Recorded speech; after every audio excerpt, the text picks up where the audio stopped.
D'abord, papa, tu vois que ma panier en bis, tu sommes à 150 000. Le bibo au Kenya, comme ça 80 000. Au dollar et mati. Tu vois qu'on a le sous-té. Donc, comme semaine passée, panier en bis, c'est qui n'a 160 000. Les lots au Kenya, c'est comme 200 000. Donc, mouké mouké $. Aucun a bénéfice et Kenya. Le lot, c'est 20 000. Le lot, c'est ici 30 000. Tozo kokate, tozo souffrir.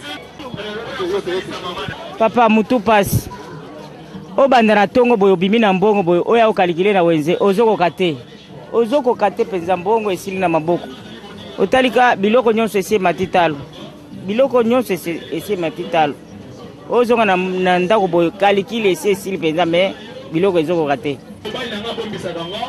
maïs ba prix boto non so masaka fufu na 45 000 lelo saka fufu comme na 85 90 000 na libongo maïs c'est à 50 000 ba 48 000 lelo saka comme na 85 90 000 bikolo zaki ya fufu on tote ka 500 mais lelo comme 1000 francs maïs zaki ba 700 francs et on tombe comme 1000 francs mais il faut mettre 1200 pour boto ça ka perte